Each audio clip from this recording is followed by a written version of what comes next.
ये समरी तक डन था ना। Appointment of auditor other than retiring auditor by special notice, right. अब ये है, अब यहाँ पर ना बाय स्पेशल नोटिस, देखिए हेडिंग के हिसाब से देख क्या लिखा हुआ है कि हम एक नया ऑडिटर तो अपॉइंट कर रहे हैं, रिटायरिंग वाले ऑडिटर को रीअपॉइंट भी नहीं कर रहे हैं, पर ये हो कैसे रहा है, bye way of a special notice. तो स्पेशल नोटिस कौन भेजेगा? हम जब कंपनी बीओडी जब अपॉइंट करती है तो वो जनरल मीटिंग का नोटिस भेजती है, उसमें कहीं पर भी हमने स्पेशल नोटिस तो पढ़ा ही नहीं है। स्पेशल रेजोल्यूशन के लिए अगर कोई नोटिस भेजा वो अलग बात है। तो ये स्पेशल नोटिस कौन सा है कि जब कंपनी के मेंबर्स बोलते हैं कि हमें इस बंदे को अपॉइंट नहीं करना, दूसरा बंदा अपॉइंट करना है। जब कंपनी एक रेजोल्यूशन प्रपोज करती है ना कि यार नया बंदा अपॉइंट करो, and when they send a special notice to the company, और वो स्पेशल नोटिस होता है, ठीक है। तो पहला इसमें क्या लिखा है कि the special notice shall be required from members proposing to move a resolution at the next annual general meeting to appoint a person other than the retiring auditor or to provide that the retiring auditor shall not be reappointed। आया, members ने एक resolution propose किया कि देखो भाई नया auditor appoint करना है, जो ये है वो तो अपॉइंट नहीं ही करना है, तो हम एक तुम्हें नोटिस भेज रहे हैं। सच special notice shall not be required in case with retiring auditor has completed consecutive term of 5 years। खत्म ही होगा ना 5 साल, फिर तो वो जा ही रहा है, फिर क्या जरूरत है। और आज तक केस में भी 10 साल या जो भी। Following points are relevant for the purpose of special notice. पहला, company on receipt of such special notice for removing the auditor should forward send a copy of the same to the retiring auditor. पहले तो उसको भेजेंगे कि भाई जिसको हम भेज रहे हैं। If the auditor makes a representation in writing to the company and request for is notification to the members, the company shall the state the fact of representation, send a copy of representation, or if the copy is not sent तो should be filed with the registrar। इसका मतलब क्या हुआ कि एक simple तौर पर हम लोग यहाँ पर सेक्शन 140 सब सेक्शन 4 डिस्कस कर रहे हैं, जहाँ पर स्पेशल नोटिस की बात हो रही है, राइट। तो हम यहाँ पर स्पेसिफिकली क्या बात कर रहे हैं कि अगर ऐसा है कि स्पेशल नोटिस से बंदा निकल रहा है, तो ये स्पेशल नोटिस दिया कौन? Members, right. तो जो ये मेंबर स्पेशल नोटिस दिए हैं वो देंगे किसको? कंपनी को, है ना, कि नया बंदा चाहिए हमें, वो नहीं चाहिए, ब्ला ब्ला ब्ला। तो कंपनी ये किसको देगी? जिसको निकालना, हाँ, जिसको निकालना है पहला, तो कंपनी पहले ऑडिटर को देगी। उसके साथ साथ कंपनी ने क्या बोला कि भाई ऑडिटर जब ऑडिटर को दोगे तो ऑडिटर जो है वो भी बोलेगा ना अपना कोई जवाब कि मुझे अचानक से क्यों निकाल रहे हो।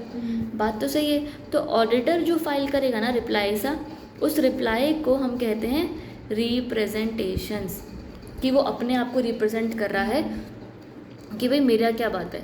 तो ये रिप्रेजेंटेशन को फिर आगे भेज दिया जाएगा किसको? Shall state the fact of representation in any notice of resolution.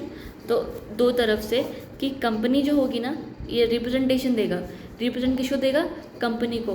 Company पहले तो जब नोटिस देगी ऑफ एजीएम, उस नोटिस में बताएगी कि स्टेट करेगी कि रिप्रेजेंटेशन आया है, बस आया है, क्या है नहीं, सिर्फ बताएगी कि आया है। Send a copy of the representation to members to whom notice is sent whether before or after the receipt of representation by the company, right. फिर साथ ही साथ जब नोटिस के साथ साथ प्लस कॉपी भी भेज देगी। नोटिस में लिखेगी कि आया है, साथ में कॉपी ऑफ रिप्रेजेंटेशन भेज देगी। साथ ही साथ ये जो रिप्रेजेंटेशन है वो if copy of representation is not sent तो किसको भेजेंगे, और अगर copy of representation not sent तो फिर सेम चीज़ आरओसी को दे देगी। आया बात समझ? स्पेशल नोटिस मेंबर ने दिया, मेंबर ने वो स्पेशल नोटिस कंपनी को दिया, कंपनी ने किसको दिया? ऑडिटर को, कि भाई तेरे को निकाल रहे हैं। ऑडिटर ने क्या फाइल किया? रिप्रेजेंटेशन। वो रिप्रेजेंटेशन के बारे में कंपनी जब जनरल मीटिंग में नोटिस बुलाएगी, जब नोटिस से जनरल मीटिंग बुलाएगी तो उसके साथ रिप्रेजेंटेशन का फैक्ट स्टेट करेगी, और दूसरा कॉपी ऑफ रिप्रेजेंटेशन भेजेगी, और अगर कॉपी ना भेजे तो आरओसी को दे देगी। कोई भी चीज़ आरओसी को देते तो वो पब्लिक हो जाती है, इसलिए हम आरओसी को दे देंगे, ठीक है। फिर such representation should be a reasonable and, हाँ ठीक है, नॉट टू लॉन्ग, कोई पढ़ेगा नहीं फिर। For circulation to members it should not be received by the company too late of course. उसके अलावा auditor may require the company to read out the representation in the meeting if it is not so notified to the members because it was too late, ठीक है। Do the company is default, अगर company भेजी नहीं या कुछ भी है तो बोलेगा कि एक बार पढ़ देना क्या जा रहा है, तो बढ़िया। उसके बाद provide that if the tribunal is satisfied on an application either of the company or any other aggrieved person that the rights conferred by this subsection are being abused by the auditor, then the copy of the representation may not be sent and representation need not be read out। अगर कुछ ये जो तुम्हें इतना बड़ा हक दिया हुआ है रिप्रेजेंटेशन फाइल करने का, तो उसका गलत फ़ायदा उठा रहे हो तो फिर भाड़ में जाओ, नहीं मिलेगी राइट। ठीक है।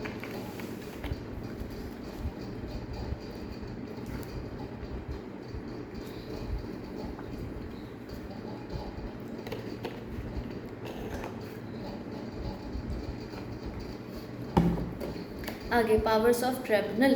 पावर्स ऑफ ट्रिब्यूनल में क्या है, कंपनी तो चलो अपने हिसाब से बीओडी अपॉइंट करती है, मेंबर्स अपने हिसाब से अपॉइंट करते हैं। ट्रिब्यूनल एनसीएलटी भी आ सकती है बीच में। अगर ट्रिब्यूनल को लगे कि ऑडिटर सही नहीं है, या ट्रिब्यूनल को लगे कि ये लोग अपॉइंटमेंट करने में डिले कर रहे हैं, any reason for that matter, tribunal बीच में आकर अपना बोल सकते हैं कि भाई यहाँ पर ये बंदा ऑडिटर अपॉइंट करो। ठीक है। तो tribunal can do it suo motu, यानी कि अपने आप से ऑन इट्स ओन, या तो उसको एप्लीकेशन दी है किसी सेंट्रल गवर्नमेंट ने, central government can be MCA, ministry of corporate affairs, anybody, IT, whatever, या तो on application from the person concern, कोई भी पर्सन कंसर्न, कोई मेंबर, कोई शेयर होल्डर, उसने नोटिस दिया कि भाई हमारी कंपनी है वो कितना टाइम हो गया वो ऑडिटर नहीं अपॉइंट कर रही। ठीक है। तो या तो ट्रिब्यूनल खुद से अपॉइंट कर देगा या तो इन लोगों के एप्लीकेशन से। बस अब यही चीज़ दोबारा यहाँ पर एक्सप्लेन की है कि भाई can direct the change if it is satisfied the auditor of the company has whether directly indirectly कुछ फ्रॉडलेंट है तो वो बोल सकती है। In case application being made by the central government, तो within 15 days of the receipt of application make an order. ठीक है। और अगला point, NCLT under this section, he shall not be eligible to be appointed as an auditor for a period of 5 years from the date of passing such order. Further, the auditor shall also be eligible for action. अगर हमें पता लग गया ना ये किसी भी auditor ने कुछ पंगा किया है ना, तो वो 5 साल के लिए अपॉइंट तो नहीं हो सकता है, साथ ही साथ उसको कोई पनिशमेंट भी मिलेगी। उसके साथ साथ it has been clarified by way of explanation that in case of the firm is appointed as an auditor of the company, the liability shall be of the firm and every partner or partner who are acted in fraudulent manner to क्या करने के लिए, officer shall be eligible not eligible for appointment। हाँ ठीक है। कि अगर मान लो हमने एक कंपनी को बोला कि तुम ऑडिटर अपॉइंट नहीं किए जा सकते, कंपनी नहीं बोलना चाहिए, इसको फर्म बोलना चाहिए। जब एक फर्म को बोला कि तुम्हारा बंदा फ्रॉडलेंट है या वो अपॉइंट नहीं होगा, तो वो पूरी की पूरी फर्म को वो लाइबिलिटी झेलनी पड़ेगी। एक बार रीड करना। हाँ, ये firm and every partner who can acted in fraudulent manner or colluded in any fraud in relation to the company of its directors or its liable and not eligible to be appointed for the period of 5 years। ठीक है, set है। बस ये सारा सारे चारों paragraph ना एक बार पढ़ लेना। हाँ, ये इजी पैराग्राफ्स हैं पर रीड करना, क्योंकि हमने पूरे नहीं पढ़े हैं। उसके बाद हमारे रिमूवल ऑफ ऑडिटर निकाला जा रहा है, तो कैसे निकाला जा सकता है। The auditors appointed under section 139 of the act may be removed from his office before the expiry of his term only by a special resolution of the company. निकालना है ना अब तो ऐसे थोड़ी निकाल दोगे, तो स्पेशल रेजोल्यूशन पास करके। अपॉइंटमेंट ऑर्डिनरी से हो जाती है, निकालना है स्पेशल से होगा, after obtaining prior approval of central government. ठीक है। रूल 7 क्या बोलता है, the auditor appointed under section 139 of the act may be removed from his office before the expiry of the term only by obtaining a, पहला क्या बोला, prior approval of the central government by filing an application form 82 within 30 days of passing the resolution passed by the board. ठीक है। तो अगर आपको remove करना है, रिमूव का सेक्शन क्या है,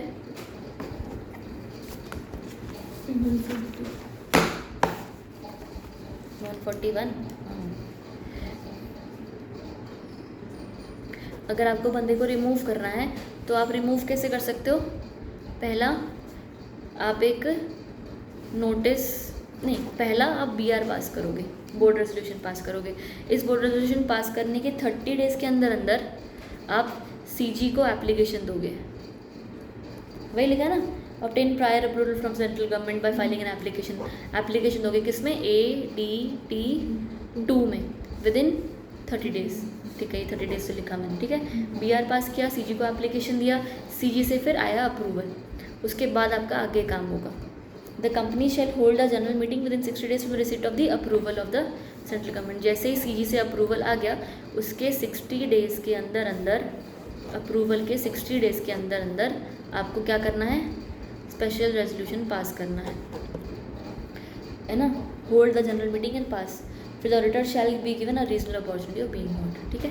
तो ये 3 स्टेप्स हैं जिसके थ्रू आप एक ऑडिटर को रिमूव कर सकते हो। सही, done. Case case case case case रहने दे।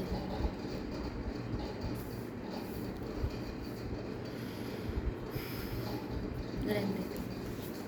अगला resignation of the auditor and Rule 8 of the Companies Audit and Auditor Rules 2014. The auditor who has resigned from the company shall file a statement in edited 3 indicating the reasons and other facts as may be relevant in regard to his resignation as follows. खुद resign किया बंदे ने, निकाला नहीं है उसको, resign किया है। जो बंदा रिज़ाइन करता है, यहाँ पर था रिमूवल, अगर रेजिग्नेशन है तो वो रेजिग्नेशन में अपने रीज़न भी तो देगा ना कि क्यों मैं रिज़ाइन कर रहा हूँ। तो उसके रीज़न इन फॉर्म ADD3 किसको जाएंगे? As follows. In case any other than government company the auditor shall within 30 days from date of resignation file such statement to the company and registrar. तो 83 है, अगर आपकी other than government company है तो ये 83 किसको दोगे? 2 लोगों को। कौन कौन लिखा है ना बच्चे? ROC और कंपनी। ROC और कंपनी क्यों? क्योंकि ये दे कौन रहा है रेजिग्नेशन? ऑडिटर। ऑडिटर तेरा है तो ऑडिटर 83 फाइल करेगा। ये 83 को किसको जाएगा आगे? इनको, कंपनी को और ROC को, ठीक है। In case of other than company, अगर अदर देन कंपनी से फाइल हो रहा है तो अदर देन मेरा अगर दिमाग मेरा सन हो गया ऐसा लग रहा है। Government company, other than government company से फाइल हो रहा है तो तू भी नहीं बोल रही कि क्या बकवास कर रही है। उसके बाद in case of government company तो किसको फाइल होगा? Ready for resignation file such statement to the company and the registrar and also the CAG, ठीक है। तो अगर plus CAG if government company, सही, शाबाश। फिर नेक्स्ट हमारा है, अगर ऑडिटर ये सारे प्रोविजन से कंप्लाई नहीं करता है तो फिर पेनल्टी है कितना? 50,000 और an amount equal to remuneration. चल मिल गया? ऊपर वाले पॉइंट्स में था 1 2, वही वाले डब्बे में।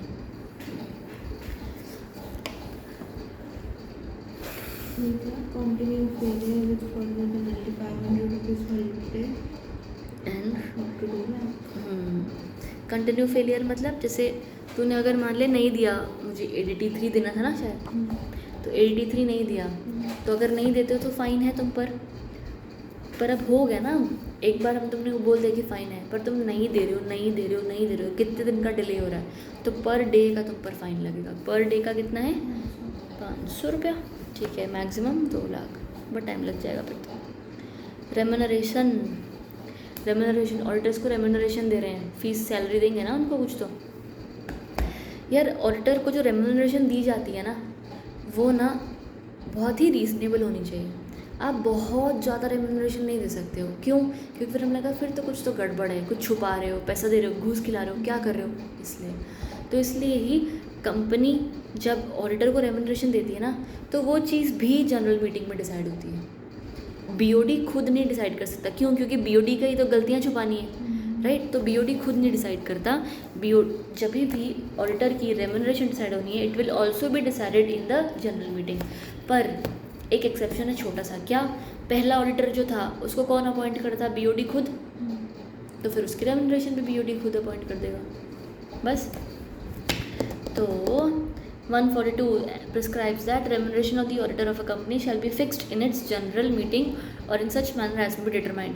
The board may fix remuneration of the first auditor appointed by it. Remuneration will be in addition to the out-of-pocket expense incurred by the expenses incurred by the auditor in connection with the audit of the company, but does not include any remuneration paid to him for any other service rendered by him at the request of the company. मतलब क्या हुआ कि audit की remuneration में वो सारी चीज़ें आएंगी। एक जो उसकी फ़ीस होगी, दूसरा उसका रीएम्बर्समेंट होगा। जैसे ना ऑडिटर है ना, कई बार हम बहुत बड़ा ऑडिटर अपॉइंट करते हैं। मानते हैं चंडीगढ़ में मुझे एक कंपनी है मेरी, उसका ऑडिटर अपॉइंट करना है, वो दिल्ली से आ रहा है, तो मैं उसको आने जाने का खर्चा, रहने का खर्चा, खाने का खर्चा, सब कुछ उठाऊँगी मैं उसका। ये भी उसकी रेम्यूनरेशन का पार्ट हो जाएगा। साथ ही साथ उसको जो मैं फ़ीस दूँगी उसकी सर्विसेज की, वो भी उसके रेम्यूनरेशन का पार्ट हो जाएगा। पर अगर मान ले वो आ ही गया है तो मैंने बोला मैं कि यार ना एक और काम था वो भी कर दे, तो रेम्यूनरेशन का पार्ट नहीं बनता और वो आप उसे करवा भी नहीं सकते, दैट इज़ अनदर थिंग। ठीक है।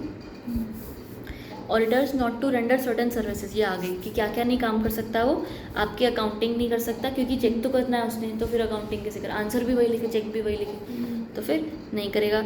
इंटरनल ऑडिट नहीं करेगा, फाइनेंशियल इन्फॉर्मेशन सिस्टम एक प्रॉपर एक एल्गोरिदम होएगा वो भी नहीं बनाएगा।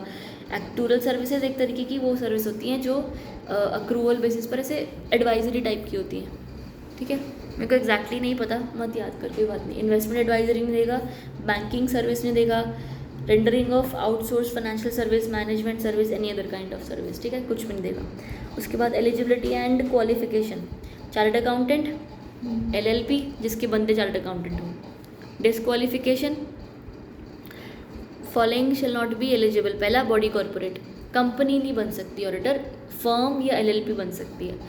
एन ऑफिसर और एम्प्लॉई ऑफ द कंपनी नहीं बन सकता है ना, क्योंकि वो तो कंपनी का ही बंदा है, फिर ऑडिटर कैसे बनेगा। दूसरा हु इज़ पार्टनर नहीं बन सकता। ठीक है, हु हिमसेल्फ और his relative is holding any security or interest in the company or its subsidiary और इट्स होल्डिंग कंपनी और subsidiary of such holding company. ठीक है, वो होल्ड कर रहा है सिक्योरिटीज़ या खुद या अपने रिलेटिव के साथ मिलकर, पर ऐसे 2 रुपया 3 रुपया 2 शेयर 3 शेयर होल्ड किया तो फिर ऑडिटर नहीं, ऐसे तो फिर कोई भी ऑडिटर कभी इन्वेस्ट ही नहीं कर पाएगा, है ना। मैं अगर ऑडिटर हूँ और अगर ये रूल हो तो मैं रिलायंस के कभी शेयर्स ही ना खरीदूँ, क्या पता कभी ऑडिट करने का मौका मिल जाए, राइट। तो इन्वेस्टमेंट बोला हुआ है कि अगर आप होल्ड करते हो और एक्सीडिंग 1 लाख करते हो तो एलिजिबल नहीं हो, 1 लाख से अंदर अंदर चल जाएगा। ठीक है, वो पॉइंट दिए अभी। इन द फॉलोइंग मैनर, क्या, हाउएवर रिलेटिव में होल्ड सिक्योरिटीज और interest in the company of face value not exceeding ₹1 lakh. ठीक है, रिलेटिव को 1 लाख का अलाउ किया है, तुम अपने नाम पर नहीं ले सकते। दूसरा, in the event of acquiring any security or interest by a relative above the threshold prescribed the corrective action to maintain limit shall be taken by the auditor within 60 days of such acquisition or interest. मान लो कुछ securities interest तुमने खरीदा हुआ है, तुमने security खरीदी हुई है 1,02,000 की, तो 60 दिन के अंदर अंदर वो 2,000 वाली बेच दो। आया समझ? 1,02,000 मैं बताती हूँ, देख क्या एग्जाम्पल दे रही हूँ। पहले पॉइंट में क्या लिखा था कि अगर आपने सिक्योरिटी खरीदी फिर तो आप ऑडिटर नहीं हो। अगर आपके रिलेटिव ने खरीदी है तो चल जाएगा, पर आपके रिलेटिव ने कितनी खरीदी होनी चाहिए? सिर्फ 1 लाख मैक्सिमम, 1 लाख के ऊपर नहीं। मान ले रिलेटिव ने 1,02,000 1,05,000 तक खरीदी, वापस कर दो। थ्रेशोल्ड से आ जाओ कितने दिन में? 4 दिन में। वो दिया हुआ है अगले वाले पॉइंट में, maintain the limit as specified above by the auditor within 60 days of such acquisition. आया? सेकंड वाला करेक्टिव एक्शन ले लो 30 days के अंदर अंदर। दूसरा, अगर पर्सन हु और हुज रिलेटिव और partner is indebted to the company, आपने या तो आपके रिलेटिव ने कंपनी या कंपनी के किसी पार्टनर से कोई लोन लिया हुआ है, मैं कंपनी की कर्जदार हूँ, तो मैं कंपनी का गलत ऑडिट क्यों करूँगी? मैं तो बोलूँगी ना मैं सब सही दिखा देती हूँ, मेरा लोन माफ़ कर दे। तो फिर तो अगर मैं कंपनी की कर्जदार हूँ तो मैं उसका सही ऑडिट नहीं करूँगी। अगर आपने कंपनी से लोन लिया है कितने रुपए का? 5 लाख से ऊपर का, ठीक है, तो फिर एलिजिबल नहीं हो। बढ़िया। या तो कंपनी से मैंने किसी और से लोन लिया है पर गारंटी दी हुई है कंपनी ने, है ना, 1 लाख से ऊपर की, तभी भी आई कैन नॉट। ठीक है, सीधा कंपनी से लोन लिया तब भी नहीं, किसी और से लोन लिया कंपनी ने गारंटी दिया तब भी नहीं। ठीक है, वो ये रहा। अ पर्सन हु और हुज रिलेटिव और partner has given a guarantee or provide any security in connection with the indebtedness of any third person to the company or its subsidiary etcetera in excess of 1 lakh rupees shall not be eligible. ठीक है, सही। A person or a firm whether directly or indirectly has business relationships with the company। आ गया, सब set है? बता, कोई doubt है? बता। सही, शॉर्ट। बिजनेस रिलेशनशिप का मतलब बताया हुआ है यहाँ पर, कोई कमर्शियल ट्रांजैक्शंस आप कंपनी के साथ करते हो, लेना देना उठना बैठना आपका उनके साथ ही है।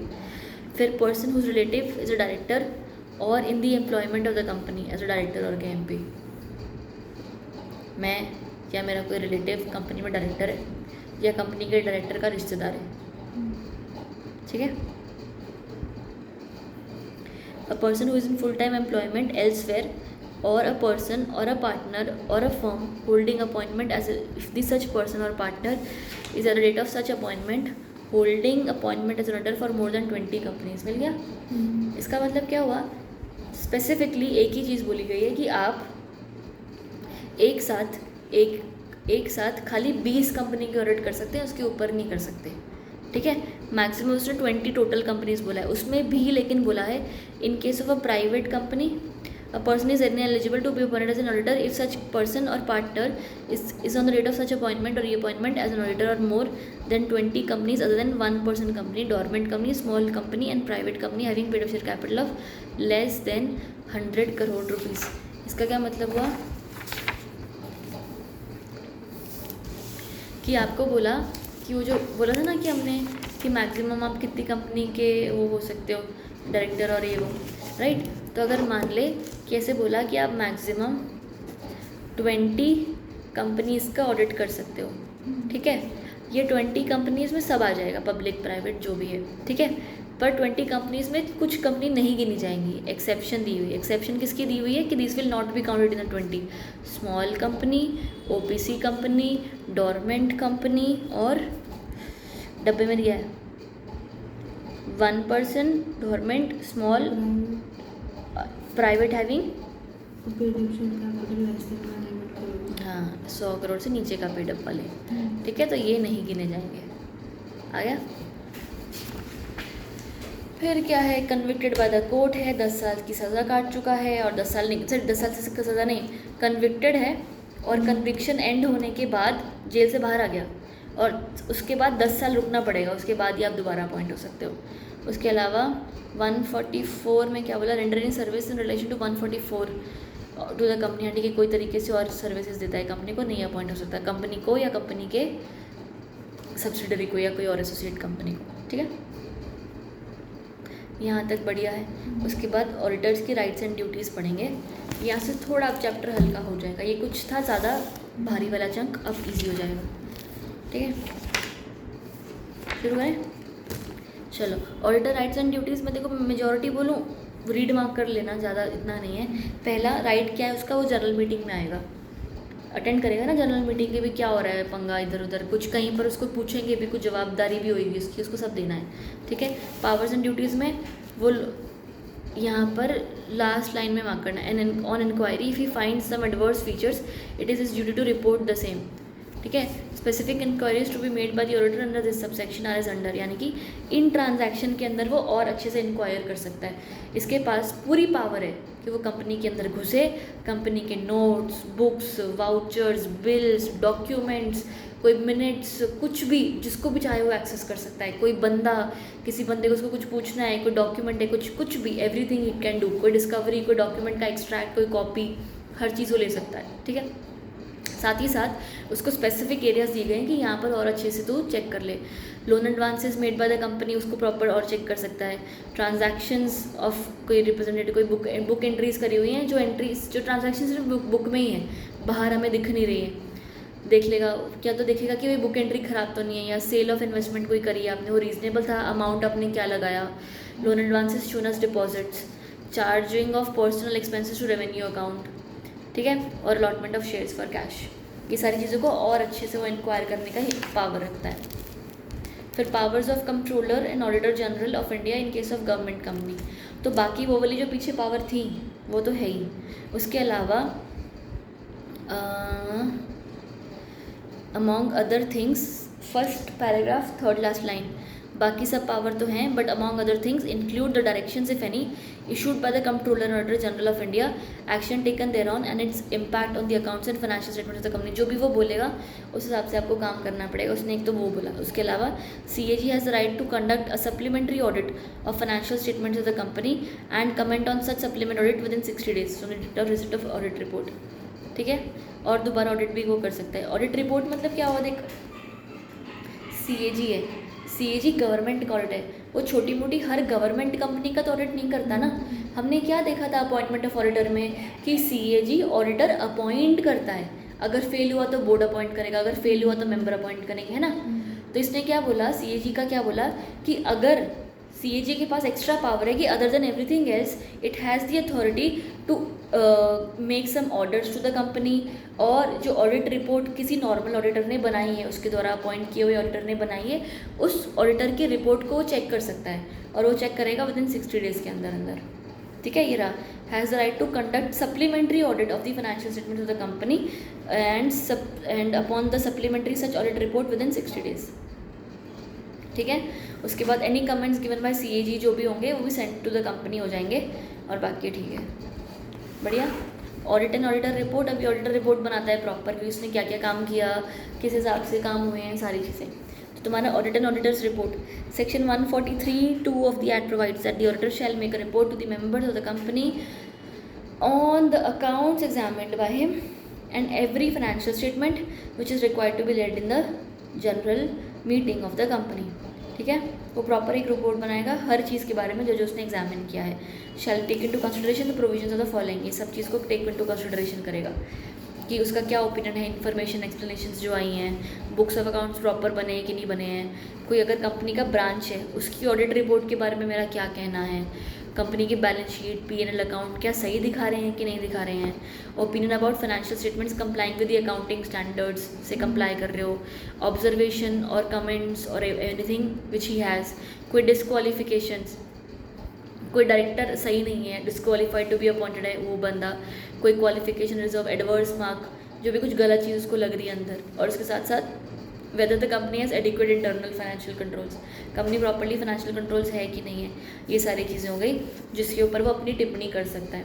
और नीचे क्या बोला हुआ है, rule 11 of the companies act, auditor report shall also include the views and comments of the auditor on the following matters. तो ऊपर तो है, तो दोबारा क्यों दिया, ये 143 सेक्शन के हिसाब से है और ये रूल के हिसाब से है। ठीक है, पहला क्या बोला, वही whether the company has disclose the impact of any pending litigation, company के ऊपर केस चल रहा है, क्या उसने डिस्क्लोज किया, और अगर डिस्क्लोज किया तो उसका क्या इम्पैक्ट किया वो डिस्क्लोज किया, कोई प्रोविजन फॉर लॉस आपने क्रिएट कर रखा है more than which is required, देख company has made a provision as required under any law for time for as per the accounting standards. ठीक है, फिर उसके अलावा whether they has been a delay in transferring amounts to the IEPF, कोई IEPF में पैसे डालने होते हैं ना, कुछ इन्वेस्टर एजुकेशन प्रोटेक्शन फंड होता है जिसमें पैसे डालने होते हैं, जैसे अभी मान ली कोई डिविडेंड इशू किया और डिविडेंड लोगों ने कलेक्ट नहीं किया, ठीक है, तो फिर उसमें अब जो पैसा जो नहीं कलेक्ट हुआ है वो IEPF में जाता है, कुछ टाइम के बाद अनपेड डिविडेंड अकाउंट में जाता है, फिर IEPF में जाता है। ठीक है, तो आपने कुछ ऐसे ट्रांसफर्स करने में डिले किया, राइट, उसके अलावा आपने कोई लोन दिया है या इन्वेस्ट किया है किसी एंटिटी में या किसी फॉरेन पर्सन को लोन दिया है, ठीक, और फिर वो आगे किसी और को लेंड कर रहे हैं और ये सब, तो इसके बारे में डिटेल्स हैं, पढ़िए, पक्का सेट है। फिर उसके अलावा भी ये आपको पैसा आया भी है कहीं बाहर से एज लोन, 4th का A और B कर दिया ना, है ना, तो 4th का A में लोन दिया है, 4th के B में लोन लिया है। C, कोई मिस्टेक्स हैं जो ऑडिट के अंदर रिवील नहीं हुई है, मिसस्टेटमेंट, एक मटेरियल मिसस्टेटमेंट्स हुई हैं, राइट, उसके अलावा डिविडेंड डिक्लेयर किया कंप्लायंस के साथ, और ऑडिट ट्रेल में तुमको बता रही थी ना, एक प्रॉपर रिकॉर्ड रखा जाता है कि क्या हुआ, नहीं मैं बोलती थी कि अगर ई रिकॉर्ड्स मेंटेन करते हो तो पूरा एडिटिंग किसने किया, कौन एंट्री किया, वो था ना कि सारा डेटा, हाँ, तो वो ऑडिट ट्रेल, ठीक है, एडिट लॉग प्रॉपर फैसिलिटी है कि नहीं। फिर तुम्हारा कारो 2020 ना,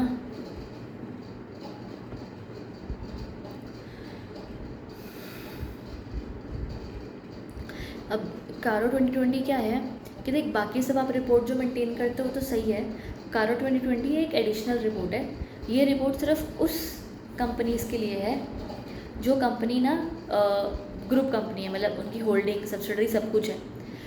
अब मैं देखो, पता है हमने पीछे देखा था AOC4 CFS ऐसे करके हमने फाइनेंशियल स्टेटमेंट बनाते थे, एक होती है नॉर्मल स्टैंड अलोन, एक होती है consolidated.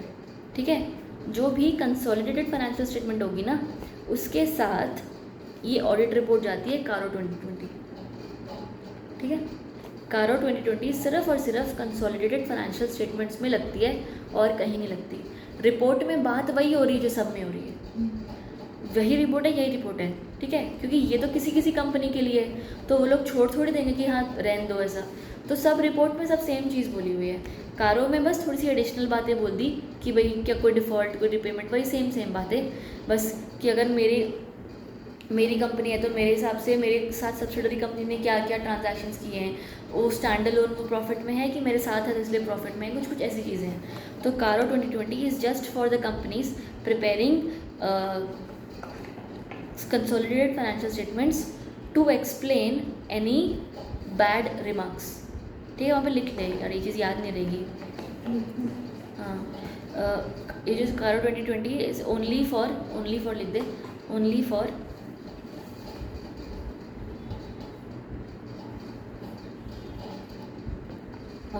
Consolidated financial statement, CFS कर दे भले, only for consolidated financial statements to explain bad remarks। सिर्फ वही काम होता है इसके अंदर। कुछ गलत अगर रिपोर्ट आई है या कुछ चीज़ ऐसी आई है तो उसको प्रॉपरली एक्सप्लेन करो।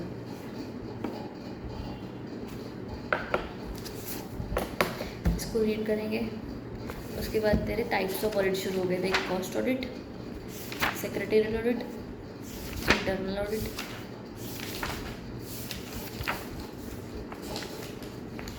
ठीक है।